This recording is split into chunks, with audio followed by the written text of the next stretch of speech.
Hello and welcome to another episode of Slightly Mental Podcast. Today with me is Madeline Lee, who is a multi-talented transformational mindset coach and many other different things. Hello, how are you today?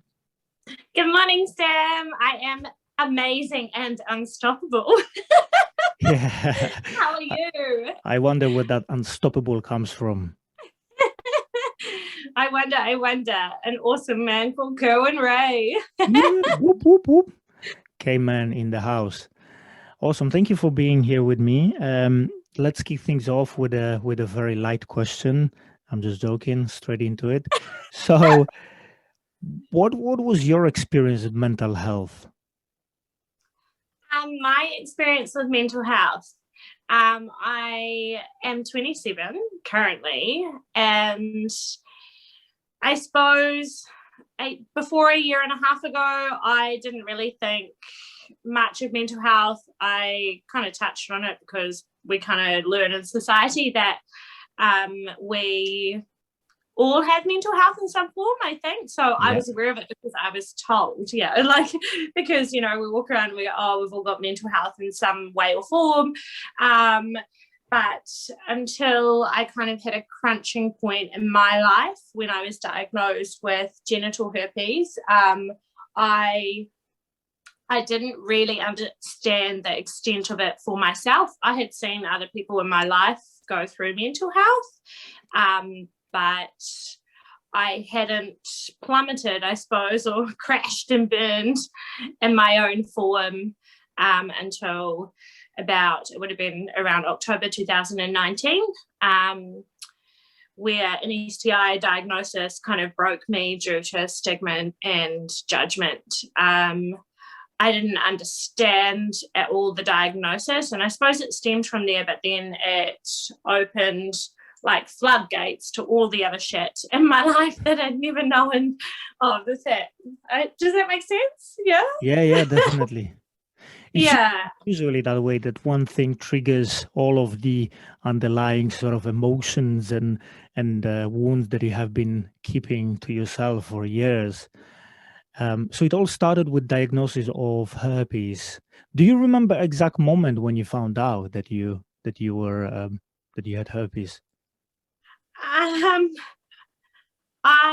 They actually diagnosed me over the phone officially when I was at the doctor's clinic getting checkups and stuff. They did throw it out there like, it could be, it might be. And then in my head, you always think, they must be wrong. Like, I'm never going to get an STI. Like, you never think you're the person that's going to get an STI. You don't wake up one morning and go, I'm going to get herpes. So initially when they kind of threw those comments around in my doctor's appointments, I was just like, oh no, it's just like irritation. It's just a UTI. No, I'll be fine. So that really to me wasn't a diagnosis at the time, but technically was in a form.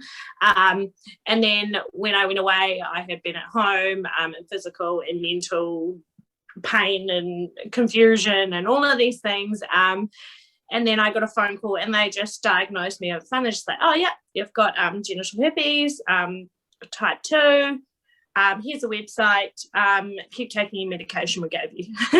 And I kind of sat at home like, okay, all right, and kind of didn't think there was a big deal about it at all. But also at the same time was like, this is a really big deal because I have no idea. Like, I have a nursing background. And so a lot of people are like, oh, well, you should have known. You should know this. I didn't. I didn't even know that cold sores were herpes before I was diagnosed. Which, I don't know, some people could blame me for not knowing, but I know a lot of other things and we can't know everything. We don't know what we don't know. So yeah, they diagnosed me over the phone, and I kind of just said, yeah. And I thought the doctors are meant to know everything and they're supposed to lead me, like you look at them in a sense of a guide and an expert, I suppose. And I do think there's a really good place for medical professionals, and their knowledge is amazing, and they have supported me in some ways, but I think there definitely needs to be more attention or change in diagnosis and things, because I just got a phone call, got a label, got some medication and got sent away. And I honestly, it took me the first 6 months of my diagnosis researching and pretty much losing my shit every now and then to try and find out more information, because I did not know what was going on. And that, I suppose, is physically and mentally, and with society's stigma, and not knowing my body as well, or my spirit or my mind around any of it.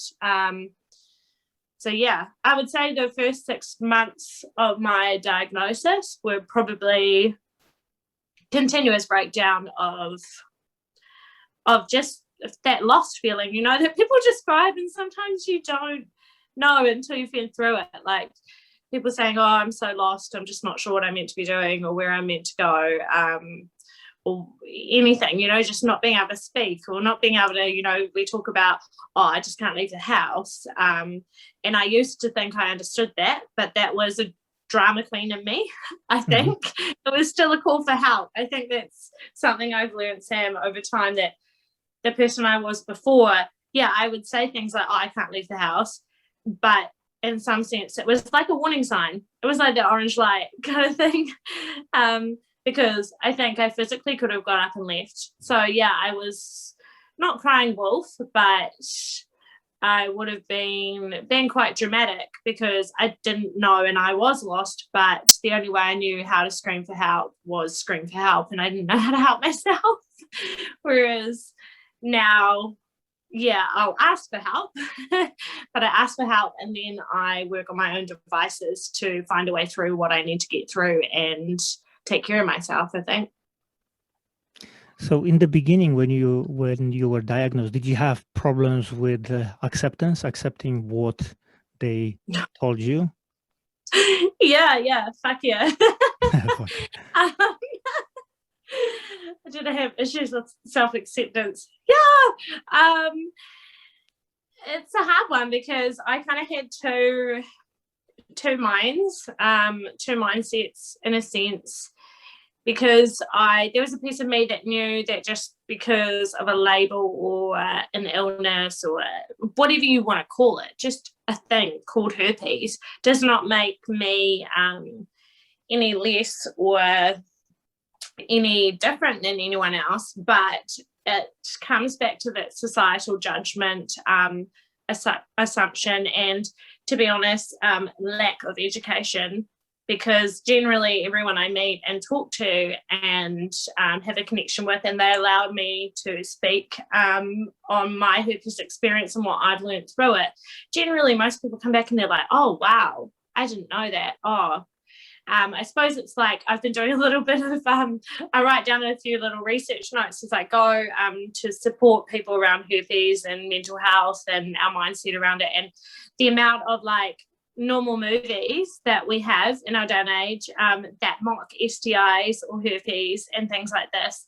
It's funny because I have a good sense of humor and I can find some of them funny, but once you go from being clean to being diagnosed with an STI, suddenly you're watching a movie like there's some, I think, like things like Pineapple Express, like there's so many. I've got a huge list of them, about 20 movies. Even Glee, the Glee series, they have little jokes about STIs or herpes, and before you have an STI or you're diagnosed or you've experienced one, you're kind of like, yeah, shame on them, like laughing at the movie, and then all of a sudden the tables turn and then you're like, actually, that is not funny. That is not funny. I have, it's like, and you're like, holy shit, I was that bitch before. Like I was that horrible person before, laughing at someone that was diagnosed. But I suppose that comes with a lot of things in life, like disability, or mental health, or even LGBTQ stuff like that.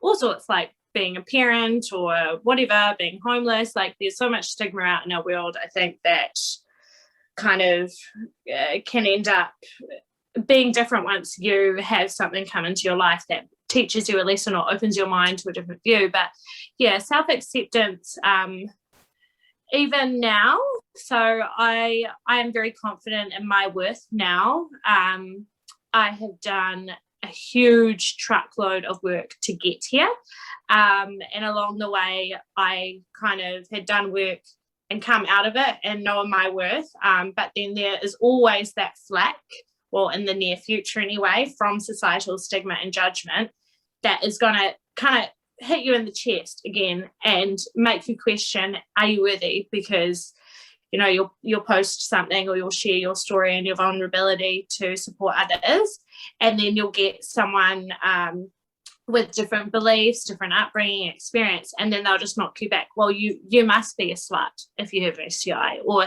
you must have slept around. Those myths of sexual health and things like that, those things don't often knock me anymore because I've worked so hard to find my truth within me now. But back when I was first diagnosed, I don't even think I was aware that I wasn't accepting myself because I was so eaten up by our society, does that make any sense? Like, I knew I was worthy, but because the world was telling me I wasn't, I didn't like myself in a sense. And it was so hard because I'm a very, very open person, and generally anyone that I come across knows everything that's going on for me because I just like to talk about it. It's how I get it out. It's how I express. It's how I connect. But I didn't really like telling my family even. I think there's a lot of stigma already because prior to my herpes diagnosis, I've been teaching twerk fitness dancing, which is something that is a bit taboo, and some people are like, oh, why is she doing that? She must be like this or that, and draw conclusions and judgment. But I love it. It's my passion. I know my worth. I know my self-respect. But I think that ties into it, like, you know, oh, the twerk girl gets an STI straight away. And you're like, oh, of course she does, because she throws her body around. Yeah. Fits the narrative really well, doesn't it? Yeah, totally. And then in saying that, I don't know, I've been trying to think of a new terminology for it, but I was going to say when I was a teenager, I had a slut phase, but there's such negative, I don't know, thoughts with the words like slut phase. Everyone thinks it's really bad, but I don't know. I feel like we all have to learn through exploration. We all learn through doing different things, and I think some people don't go through it. Some people find a partner and get married and live with them for the rest of their life, and that's okay. But when I was a bit younger, I did explore and I done different things, so there's probably stigma around that as well. So the self-acceptance thing, probably I had already beaten myself up in a sense because I had to tell people, like my family, my friends. I didn't have to, but for me I had to. Does that make sense? Like, no one told me I had to, but for me to be able to live and to live in a way that I could heal and express myself, I needed to tell people. And I think that's where my passion and purpose comes from now, because I have people in my life that like, they just care for me and they want to protect me. I actually had a nursing friend, it must have been like a year ago, and I told her what I was working on doing, publicly disclosing to support people with sexual health, mental health, and she goes, oh shit, like I don't think you should do that. Like, Mad, you got to think about this. Like, social media, people will come, they will bully you, they will do this and that. And straight away, I didn't want to ignore her because she had a very good point, but I had considered all those avenues, and it is worth the rock bottom that I hit when I was diagnosed with my herpes in that 6-month window afterwards. I didn't actually consider myself to ever be able to be that low because I don't know, I say this I suppose this is an individual thing to me, but I have never considered myself a suicidal person or to have suicidal ideation. I have never been in a situation where I've really felt like I needed to self-harm in any physical way or anything like that. I'm generally this bubbly person that I am now, and that is not a cover. That is who I usually am. And with this diagnosis, there was one point where I did have to call my dad, and my dad, actually, a friend called him because I couldn't talk, and I was in the bath. I was in physical pain. I had been partying far too much, drowning myself in alcohol and party drugs. I just couldn't hold myself together anymore, but I didn't exactly know why. Again, like lack of awareness. I just knew that I was plummeting, and that I suppose part of me was in that victim state at that time. And I just wanted someone to pick me up and just fix everything, but I didn't know how. And at that stage, when my dad had come to stay with me for 3 days, I actually had a pair of scissors in my hand, ready to chop my fanny off, because I had been in so much pain, physically and mentally, that I didn't know what else to do. It wasn't because I wanted to harm myself because I didn't feel worthy. It was more of a physical pain thing, and I was frustrated to the end of my tether that I had spent a lot of time calling services within New Zealand as well, trying to get some extra support, which I think is a way bigger issue that I could talk about for hours, because I probably called like 3 or 4 different services to try and get support or get someone to talk to that had herpes or that had dealt with this stuff before. And it's not anyone's particular fault, but you'd ring up and they'd go, oh yeah, I'll just transfer you. Then the line would go off. Oh yeah, I'll give your number to so-and-so and they'll call you in a week. Okay, cool.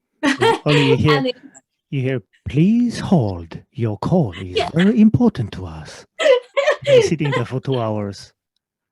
Yeah, totally, which is so hard because it's such a fact that it's so hard to sift through to get the help you need. But when you're in that state of I can hardly talk, how do you get, like, you don't even know what you need, but you're like calling, and it takes you like 3 days to even pick up that phone and be like, hi, I and even to say the words, like when you're first diagnosed with herpes, I'm not sure about other people, but generally myself, I couldn't even say, it was like the word herpes was gonna fucking attack me, like, like like I couldn't actually say it. Like, hi,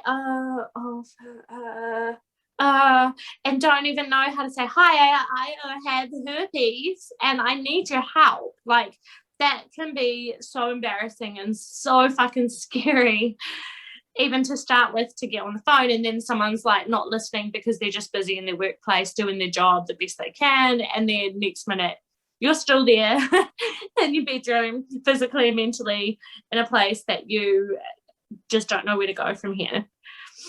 What was our question? Acceptance. I got lost. Yeah. So if I'm not mistaken, herpes is not curable, but it's manageable. If I'm correct. Yeah. So yeah, that would be a good conclusion. I would agree with that, Sam. Everyone has a different. There was I can't remember the quote, but I seen one the other day from one of the amazing herpes advocates that I follow, and she said something about. She didn't use the word incurable, but she used probably something similar to what you said, sorry, because I can't remember the quote. But yeah, definitely. So once the herpes virus is within your system, so that's the same as cold sores. So if you have cold sores on your face, oral herpes, you have herpes, and that virus lives within your body system for the rest of your life. It does not mean you have herpes outbreaking all the time and you can't see it, same as genital herpes. Once that virus enters your body, you have the herpes virus in your system for the rest of your life. But it is manageable, and it comes in waves of flare-ups or outbreaks, very stress related, and then every individual person would have their own triggers or symptoms depending on what they're like as an individual. Really, some people, it can lie dormant as well, so it's a very, very complex complex thing. It can lie dormant for years, so sometimes it can break up relationships or partnerships because someone has thought that the other person is being dishonest, but really they've both had it for years on end. The testing can be very inaccurate depending on what country you're in. So it can really cause a lot of strife, confrontation, and challenges. It's not just that label. And I believe that I contracted mine through a partner that I had for a reasonable amount of time. And we were only seeing each other, but I believe it lay dormant in him, and he never seemed to have any symptoms or anything like that. So I'm not too sure if he did or didn't know at the time. There's a piece of me that always wonders if he did know, but he was too embarrassed to talk to me about it, and there was no point in his mind because for him he had no symptoms. So why would he tell a young girl that he has or possibly has herpes if he doesn't have any symptoms? It doesn't hurt him physically or mentally. Like, why would he embarrass himself? So that's my kind of conclusion, but I may be wrong, and he maybe never knew, and that's why I wasn't ever given a chance to, I don't know about the risk or herpes itself. But at the same time, I think that's why it brings me to why I'm so passionate about sexual health, because a lot of people will say, oh, but if you use a condom, you'll be fine. No, there's a risk in every single, no matter what precautions you take in sexual health, there is always a risk. People get pregnant even though they're on the pill or using a condom. People still get STIs no matter how safe they are. There's things like abuse.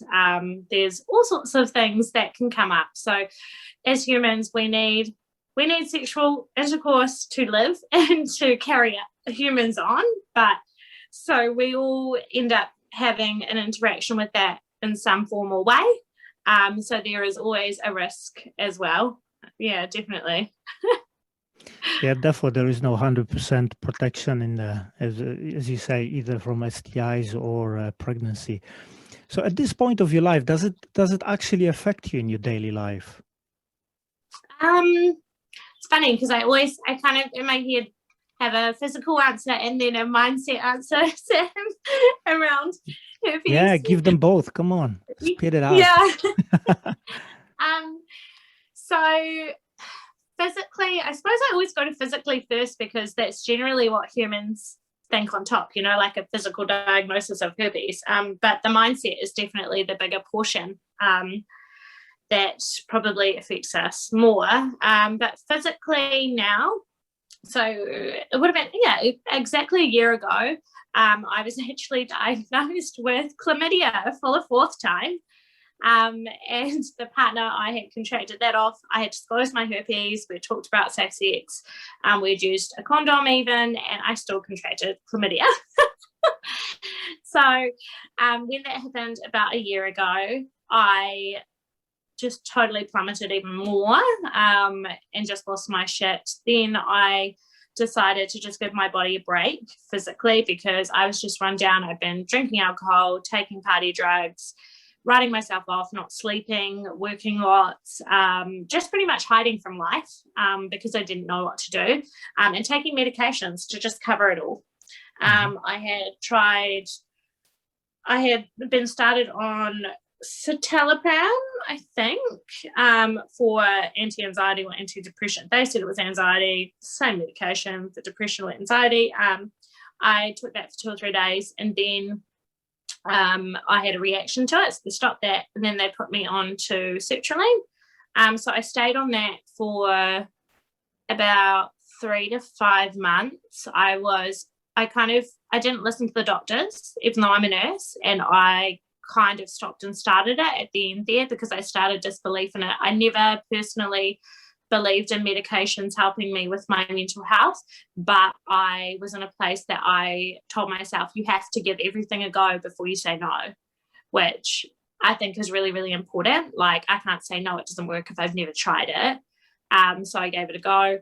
So in March last year, I stopped taking mental health medications. I stopped taking contraceptive, and I stopped taking antiviral. Antiviral is what you take to suppress herpes symptoms to decrease the risk for transmission and things like that. So antivirals, they definitely had a big part in saving my life in the first 6 months, because I needed it, because my symptoms were very, very severe. But that would have been in conjunction with my body not coping with the new virus, and then me sabotaging my body as well. So if you have no sleep and you are writing yourself off with alcohol every night, partying, working bloody hard, stressed as fuck, you are going to get more herpes outbreaks. But I could not understand that or see the light at that time. So physically back then, I do feel like the antivirals played a very important part, and anyone newly diagnosed, I would definitely say for them to take it in those initial times, because your initial outbreak is very, very severe generally, not always, because some people don't get outbreaks. But generally the initial ones in the first little time span before like that you are diagnosed, is very severe compared to the longer you have it over time. The symptoms kind of calm down a little bit. So I definitely did take antivirals back then. And then March, so I stopped taking antivirals, contraceptive and antidepressants. And it was hell for the first couple of months. I had to power through. I chose to, and I done a lot of thinking and research on it. Doctors told me to up my doses of antivirals every day, but that was going to be to take for the rest of my life or slowly wean off later on. And my face was outbreaking. I was just full of medications, which weren't really doing anything for me. They were dragging me down, and I was just feeling more bogged down. So I chose to take the risk and go against the people's advice around me to keep taking them. It was a big risk, but I had gone onto the sickness benefit after I was diagnosed with that chlamydia, because my anxiety was really bad. I actually ran a red light when I was sober because I wasn't focusing, because I had so much anxiety, because I was having panic attacks and things like that. So my doctor talked with me and we put me on the sickness benefit, and I left my passion and purpose of pediatric nursing, which was one of the hardest fucking things I've ever done. Because on some level I was like, oh, I've just failed my entire life. I was like, it just, I've worked my whole life with children. They are my passion. They are my love. And they are what I wake up for every day. And I can't do that anymore. I have an STI. I'm useless. I quit my love of my life to go on the sickness benefit. Like, what the fuck am I doing? And I moved back to my hometown to just rest and get myself better. So that first few months when I came off medication physically were worse, of course, because your body gets dependent on these medications and it doesn't know what to do. It has no immunity. So they were really shit. They were shitter than anything. But I tell you now, I have had probably such little outbreaks in the last 6 months.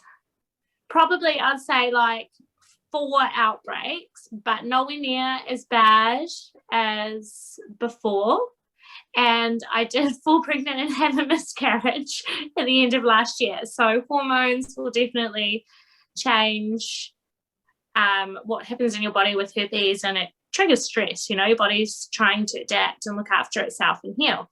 So I would say those are contributors to these small amount of outbreaks I've had, whereas that first 6 months, it was kind of continuous, really bad, couldn't wear knickers, couldn't go out and walk in places. I'd have ulcers bursting and things. So physically, I was in a really shit place. And now I generally, I know my symptoms when they're coming out. I have natural supplements. I have mindset strategies that I use to work around my physical symptoms, because when I had started my mindset coaching with the coach that I worked with as a client, I didn't really believe her at first, but she was like, oh, your physical pain and conditions can really be healed by your mind. And I thought it was a joke. I was like, whatever. I was like, if you can heal my herpes, come on then. And now I use strategies sometimes, even simple as fuck ones, like when I started my new job about a month ago, just nannying, and I was driving to work and I could feel irritation and just discomfort of symptoms downstairs. And I just sat in my car all the way to work going, I am healthy, I am well, I am healthy, I am free of herpes symptoms, I am healthy, I'm well. And little things like that, actually, it's hard because we almost feel like we're lying to ourselves, because you're like, fuck no, like I'm so sore right now. But so you're, in a sense, I suppose, lying to yourself, because physically the fact is you are sore.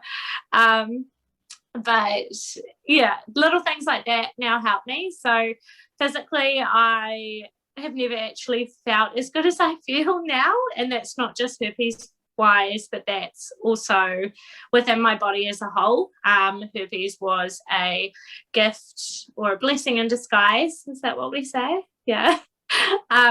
Because it changed my entire lifestyle, that like I hardly drink alcohol anymore. I don't do any party drugs. I look after myself, nourish myself in so many different ways. And I think you can see it in me compared to who I was a year ago. If you know me personally, before all this journey, you will be able to see the light shining in me compared to where I was before. But I suppose that explains physically. But mentally, what was our question again, Sam? Mentally, I got lost because it was such a I got lost in your story because it was so interesting. Maybe I'll ask another question, which would yeah. be, was there any specific turnaround point for you when you were experiencing anxiety and being on medications, when you said, this is it, I need to change something?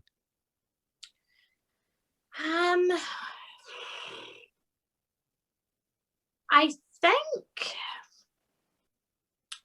I would probably say when I got the diagnosis of that chlamydia, and I think it was February, March last year.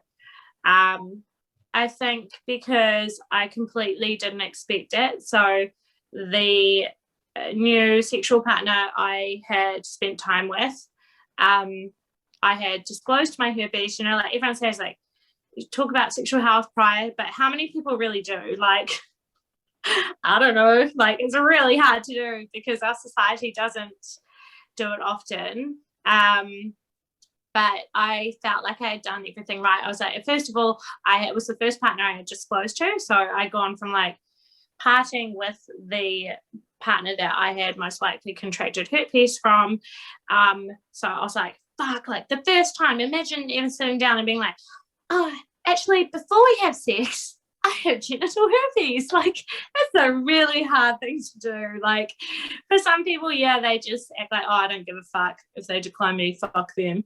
But that is a thing of denial in themselves. But if you're really being truthful to them and you're trying to enjoy them, I think it's a really, really challenging thing to do, and not many people can. Or I know people that just haven't disclosed it because of embarrassment and things like that. But I disclosed to this new partner. He was fine with it mentally, so he was really supportive. He's like, oh, it's all good, like it doesn't matter, we'll work around it. And I had talked to him about risks and stuff. We were drunk at the time because I was still in my drunk phase of my life. And I did say to him, I was like, oh, I want to talk more sober, like, can we just wait, like, blah, blah, blah. But he just didn't care and kept persisting. So it was on both of our parts, because I kept on being like, oh no, like, can you just take some more time to process, because this has been really big for me and I don't want to cause anyone else this. So we chose to use a condom, and I think we had sex maybe 3 times using a condom. It did break for like a few seconds at one time. So maybe that's when it transferred over. But when after about 3 weeks after I had met him and had sexual contact with him, I kept on having herpes outbreaks, like really bad ones. And I was like, where's this come from? Like, something's aggravating, something wasn't right. And I can't speak for men's bodies, but having a female body, most females would relate that generally if something's wrong down there, seriously wrong, you generally have some idea. You might not know what's wrong, or you might be in denial or not sure how to fix it, but you generally know. And I think that's a bonus of herpes. Like if something's not right, I know like that because it aggravates my herpes. So I get symptoms. I'm like, okay, why has this happened? Where has this come from? So it helps me to slow down. But I went back to the doctors like 3 weeks later because I was like, oh, I just either need to try some more herpes medication, or like I need to do something because I'm becoming more sick at work again, and it used up all my sick days. I couldn't go anymore, and then it was making me emotional, and then the more emotional I was, the more I had outbreak, and just like backwards and forwards. And I went and got some swabs done, thinking nothing of it. I was like, oh yeah, we can just do some swabs anyway, like never thinking, like I was worried about giving him herpes. I was like so worried and caring about him. Not once did I think in my mind, what about my body again? What about my body and my space and my self-care? And I think that's another thing with doctors' education and things like that. Like they're just like, oh, you have to tell partners, you have to use a condom to protect them. I never thought, like, never in my life I was like, I have herpes. Like, there's no way I can get another STI. Like, you don't think. And then I was at work. I was at my Plunkett office, and then I got like 3 missed calls from the doctor, and I was like, that's kind of weird, like whatever. And then I got 3 texts too. I have no idea why I got 3, but I got a text, oh, you have chlamydia, please come in and get treatment. And I went, is this that Punked movie? I was like, this is a fucking joke. Somebody's pranking me. What the fuck? Yeah, I was like, so when are they going to text haha jokes? Like, when is this cut? I was like, no fucking way. I was like, I bloody told this guy I have herpes, opened my life to him, made myself so vulnerable, tried to keep him safe. We used a condom. We talked about it. I done all the things I'm supposed to do. And he said he was clean and that he had a test, obviously hadn't, or that missed it, one or the other. And then I just kept reading that text over and over, and I had to go home from work, so I just left work straight away because I just broke down into a big panic. And I suppose that was a moment that I just didn't know. I was like, I just don't know what to do anymore. I was like, even when I'm doing the right thing, I'm still ending up in a hole. Something has to change. Like, and so I went to the doctors then, and the doctor was asking me questions and I couldn't answer. And I think that's when I was just like, I just looked at her. I didn't even think about it prior. It was one of those things that just comes out of your mouth. But I was sitting in the doctor's room. I actually had a new flatmate that she actually took me there, like went with me, thankfully. Otherwise, I don't know if I would have got there. I don't know what would have happened, but I just couldn't think anymore. I just couldn't. It was in disbelief. I was like, how could this happen? And I was devastated. And I got into the doctors, and then I just looked at her and I was like, do you think you can look at putting me on a sickness benefit? And she just said to me, she was like, I'm already doing it. and I was like, oh, okay. And yeah, just went home and cried till afternoon. So that was probably like a crunch that I didn't know at that time, particularly that I suppose because there was so much going on. So there were so many different multiple layers and things going on in my mind, as you can tell, because I talk so much. But I think that was probably a crunching point that I was just like, fuck this, because I knew that if I didn't go on that sickness benefit, I could have kept just trying to work, but also my passion for my work and children and mothers was not what I value. I would go and teach mum how to breastfeed or whatever, but my heart wasn't there. My heart wasn't there because my heart was broken, if that makes sense. And my self-worth was in the rubbish dump. Like I didn't know where to go from there. And I didn't even understand what I was doing by saying, put me on the sickness benefit. I think I was still just in this place where I don't know. But I would say that's probably my turning point. Especially because going from being like, you probably won't know, Sam, because Starship is a New Zealand hospital, but Starship Children's Hospital is the biggest children's hospital in New Zealand. It's really well known. It's an amazing place. And I went from like having this beautiful nursing degree where I help children and their families, multi-talented person, and I nanny and I teach twerk fitness, and I do I'm like a get-go woman, and I'm getting all these things, and I'm doing all these amazing, stuff in my life. And then all of a sudden I've lost my shit. I'm moving home to my hometown where I don't want to be, where there's nothing for me career-wise. I have an STI, a broken fanny, and a broken mind. I am leaving all my friends behind. And when I lived in the city, moving back, it's a hard one to word, but I had grown away from my family quite a bit, because in some forms I had not forgotten them, but I had been too caught up in my party life that I didn't really know them anymore. But then I needed them. So I plummeted back to my hometown, lost my career, had no partner, no career, sickness benefit, somewhat grown away from my family, and back in my hometown, like, what a failure am I? That's what I was thinking at the time. It's like a beginning of a really interesting movie. Yeah, totally. Yeah. That's how the hero journey starts, isn't it? From you actually getting yourself through a really tough time in your life. You also have a podcast which is called Ride Your Stigma, if I'm not mistaken. Can you tell me a little bit about that? Yeah, I would love to, Sam. I'm glad you brought that one up. So Ride Your Stigma is a community and my business that I have started. It is in early days, but it is going to blow up and be fucking phenomenal. Ride Your Stigma stands for ride. So life is like a ride. Waves go up and down. Yours, meaning everyone's story is individual and unique, because it is.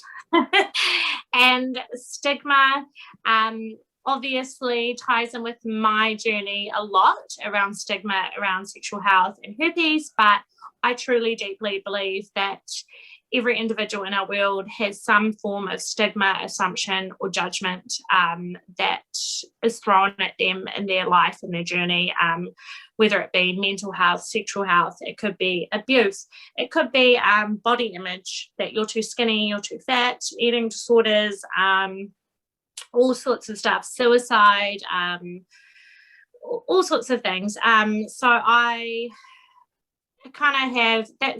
The main community is around mindset coaching and transformation. So mindset coaching, and it doesn't have to be that you have an STI or mental health. I work with people of all kinds and sizes and types of journeys, but it just happens that my story and my niche is sexual mental health. And then I am doing little things like expressive dance therapy on the side through my twerking, but in a way that we've got journaling and stuff like that as well.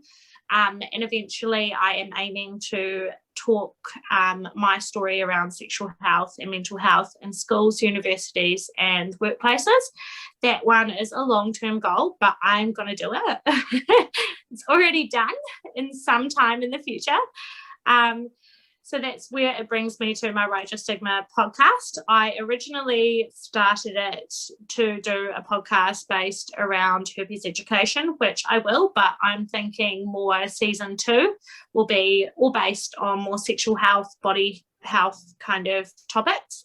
But what the season 1 of my Ride Your Stigma podcast is episode 1 is me telling my authentic, raw story of my initial diagnosis of herpes, just because it came out how it did. And I've looked at editing it a lot, but there's no point, because it's never going to come out as heartfelt and passionate as it did when I originally done it. So that episode is a little bit different than the rest. And then the other episodes and kinds of things we are talking about on there is anyone's journey in life with their challenges of stigma, how they've grown, I'm trying not to use the word mistakes anymore, I don't believe in it, their learnings in life, learnings, growth, and their intelligence as well, around any topics in life. So it could be suicide, it could be solo parenting, it could even be just being a teenager, talking about being a teenager and the pressure of growing up. Nothing is too simple or severe to talk about. So really authentically talking about all sorts of challenges in life that people don't want to talk about. I even want to get someone on there if I can around either having a friend or a family member who has either attempted or succeeded with suicide, things like cancer or illness, which will be quite challenging to find the right person that is open and confident and done a lot of healing themselves. But the reason being for doing this podcast is I wished through my journey that I had been able to listen and connect with someone else that had been through something similar to me. Didn't have to be exactly the same. And I feel like in our future, there is always going to be challenges around, say, like cancer or illness. There will be mental health in our future. So if we can speak about these things that none of us want to speak about, it helps us to feel less alone. We can learn things that we might not before if we weren't vulnerable as well. Yeah, I suppose that kind of explains it. Yeah. So what advice would you give to somebody who is going through a tough times in their life and maybe dealing with some stigma? Okay. This one I could talk about for hours, Sam. I think I would go with the most cliche one that we hear, that don't give a fuck about what anyone else thinks, because your own opinion is the only thing you need. But I think that one is a lot easier said than done. I personally still slip back into my shower sometimes when people throw judgment or opinion, but have done a lot of work around realizing that generally when someone has a judgment or opinion about you, it is due to their lack of education, or they are in denial or not open-minded. It truly, I think, sticks with me that as long as you are happy and you're coming from a place of passion and purpose, no one can actually touch you if you know your self-worth. Digging deep into your truth and what you know, regardless of what others say or do, is vitally important. And I suppose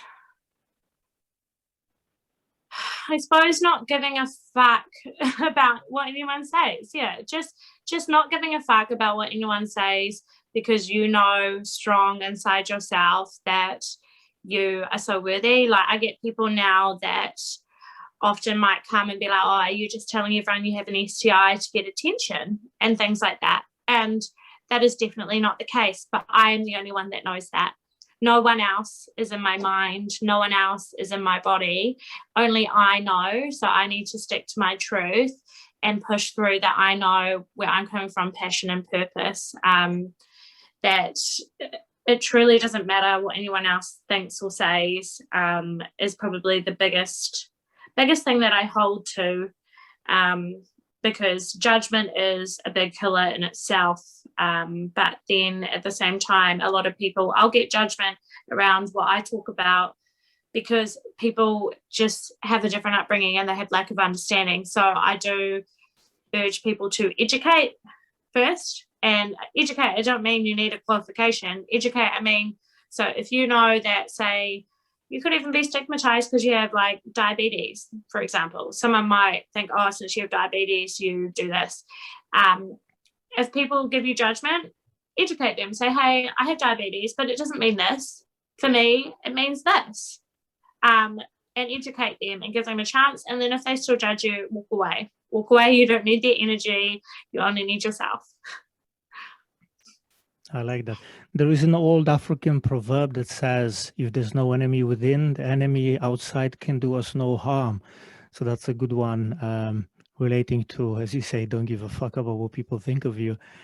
If somebody wanted to know more about you, what you do, and potentially work with you, where is the best place to find you?